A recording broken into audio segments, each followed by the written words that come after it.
over 50 years, but it was all dealing with food and food ingredients. And Larry was actually a pioneer in ancient grains, and in the food industry, he's known, well, he used to be known as the father of ancient grains. You know, amaranth can. Now my son calls it the grandfather of ancient grains.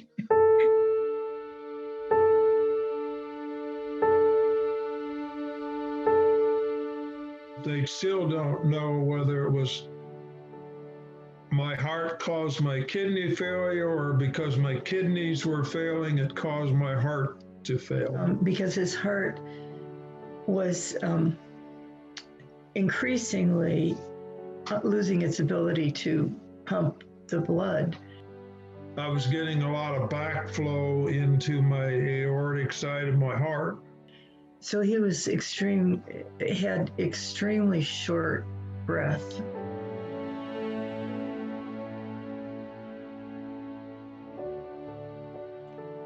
His forecast was I probably wouldn't be on this earth much more than 2 months at that point in time. Yeah, he actually said, I wish I could tell you you have 2 months, but I can't. And he was taking Larry's files all over and calling doctors all over the world, you know, trying to see if there was anything available. We were in his office in April, and he said, I have tried everything and everywhere, and there's nothing available, you know. And while we were in his office, Dr. Saraja called. He was extremely excited, and as we all were, to give him the good news that if Larry were willing to come up to Minneapolis and participate in the study, that we have something that could help him. Truly, I mean, it was it was a miracle.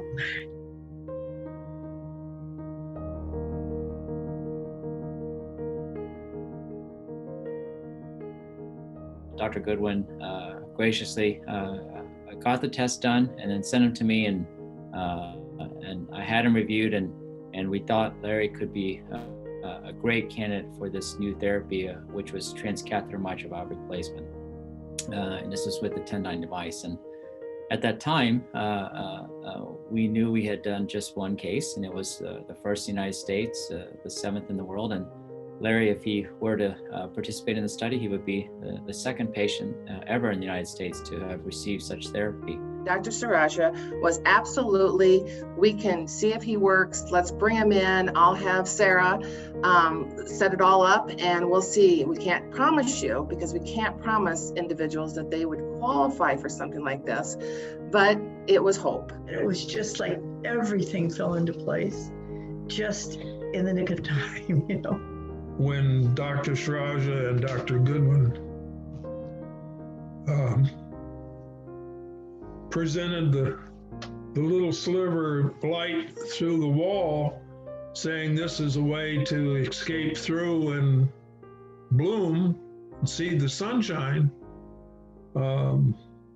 there was no hesitation on taking it.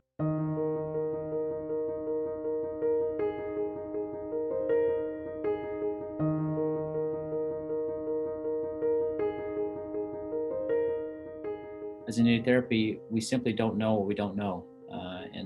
And that's part of research. It's part of being this field of new technology, is that whenever we're doing things new, obviously we understand some general terms about what the risks are, but they're just simply things that we don't know. And it takes a lot of bravery on the part of a patient to take that step. And that's exactly what Larry did. I look back on Larry and look back on our discussion with a lot of fondness. He's a pioneer for sure. Between Sarah and Dr. Saraja, you could tell by their body language and by their words that they not only believed in what they were saying, but they were literally living with what they were saying. There was no question in my heart that he wasn't capable of doing what he was saying he was going to do. And because I trusted both Dr. Goodwin and I trust Dr. Saraja even more, because he's the recent one who allowed me to see the sunshine.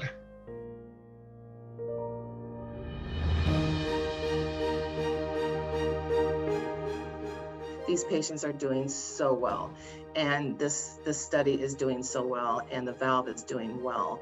But it wouldn't be if it wasn't for people like Larry. And thanks to him and Diane, we now have something that can benefit and affect in a positive way millions of people around the world.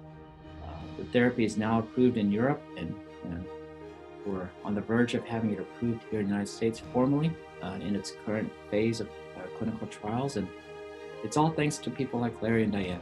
I do remember thinking later how incredible that is, that in that amount of time, the course of a life can just so radically change. We still are, growing and discovering new things, and we have 7 grandchildren, aged 18 through 1. The 5 oldest are within 4 years of each other. It's just really a good life.